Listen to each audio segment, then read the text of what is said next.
All right, now we're going to play a game. You know, it's just the No Chill podcast. We're going to play a game of chill or deal. So Chill basically, deal. I'm going to give you a team. Tell me, are you chilling or are you dealing? Is it time to make some moves and time to shake some things up? Okay. When you look at this Lakers squad, chill or deal? I'm going to chill with the team, deal the coach. Ooh. Damn. Listen, when he won a championship and someone asked me, where do you rate him? I said, with that team, he gets a C plus at best. Like, the lineups he was putting in sometimes were just horrible. Like, I was trying to figure out, what are you expecting when some of these lineups, like, you have, like, Anthony Davis, LeBron, and then there's 3 non-scorers on the team. Then why do I need to guard this person if he's just a spot-up shooter or he doesn't shoot at all? Like, for defense, you're setting up a defense, not realizing on offense, everyone's looking at LeBron and AD. So it's actually harder for them to score because they got to go through 5 players now. So some of those lineups I was looking at, that's just bad management right there. Yeah, you won because the team that you played was just not actually good. The Heat was not a championship team. Let's just be honest. That was like, it should have been 4-0. The fact that they won 2 says a lot about subbing. It just says a lot about the subbing. So you're looking at this roster now and you're like, what are you doing? And when I think Trez came out and said a few weeks back that how I'm having success now is they're playing me. And then someone said, I don't think they knew how to play him when he was with the Lakers. How do you not know how to play a player? Isn't that your job as a coach to be flexible? Like, unless you're going in there with this idea that this is what we're gonna do, and you're just gonna stick with it, it makes sense that you wouldn't know how to play certain players. And that's why some coaches are just not good, because they don't actually understand what talent is, how that talent is played, how to utilize that talent.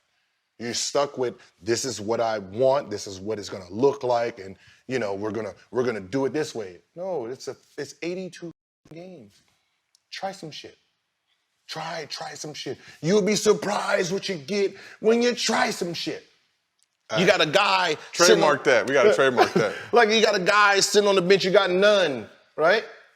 You got him, like, I seen what he did in spot minutes. You put him in 12 minutes, you got 17 points. Try that shit. This might be a whole different player. Like, you gotta put the pieces out there to actually see what they can do without yanking them. You might go into a game where, all right, LeBron's gonna sit today, all right, and Davis gonna sit today. All right, young guys, hey, you know, this is one of those games we don't supposed to win on paper. Go out there, be aggressive. Let me see what you have. I want to see what you do in your comfort zone, not my comfort zone, your comfort zone.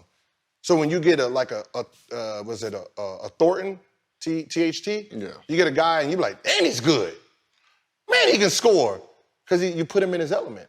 And then from there, you put him on the bench. To Vogel's, you know, defense, all these guys have been hurt. I mean, it's like, you know, they're rolling out guys now. You got 5, 6 guys injured, obviously LeBron. This team, though, had a pretty cake schedule up top, you know, blowing leads to the Thunder. How do you blow a lead? Bad subbing. It's questionable, but haven't seen Ariza all year. THC obviously had the thumb surgery. When these guys come back, how much rope do you give Vogel with the roster that's actually, you know. But the players that are playing are still good players compared to everybody else. Yeah. Compared to everybody else, they're still better than, like, you still don't even know how to play Westbrook the correct way. Like, you still ain't using him the way he needs to be used. You know, so it's like I don't even know what was training camp for then. What were you doing in training camp? Like, I remember our training camp, we spent, like, those first days offense. Like, where everybody's trying to get in shape and all that, we did that shit in September. We got in shape in September, so when we went to training camp, we can focus on offense. How do we play with each other? What do each other like so we can mesh on that court? Okay, we need to tweak these plays. These are the plays I wanted. I can't use them. We're going to do these plays. So we're learning right there, new plays. So that playbook we had, half that shit was changed from the day one of training camp. Because this guy got better. I didn't think he was going to get better. He actually got better. He developed a three-point shot. Ooh, now I don't have to slash him. I can float him. That's what a coach is supposed to do. You can't just keep going in with the same mindset. Like it's. So, hypothetically, you're the coach of the Lakers now. How are you using Westbrook in that offense? First of all, what is the offense?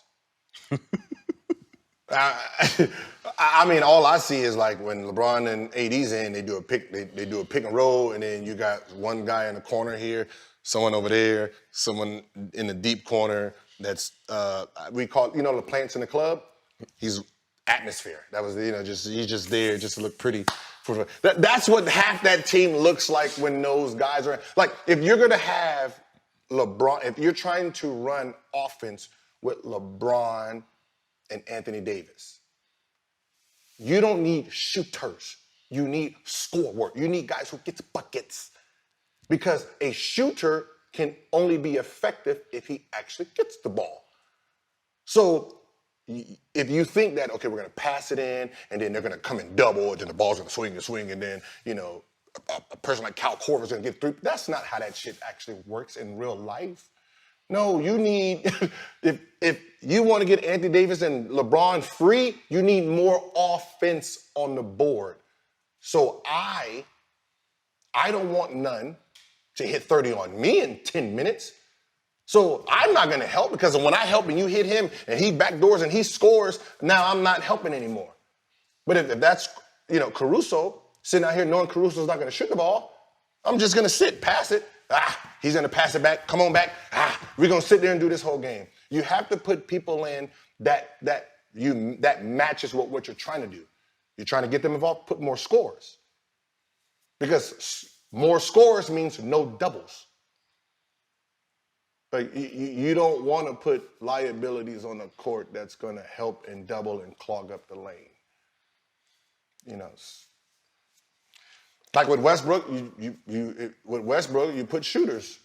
Like he's a guy that just needs flat out shooters because he can go downhill so fast.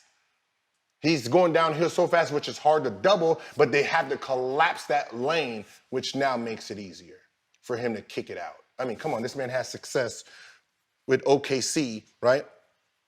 And he averaged a triple-double with OKC. That means he passed the ball at least 10, 12 times. That means someone got those buckets, right?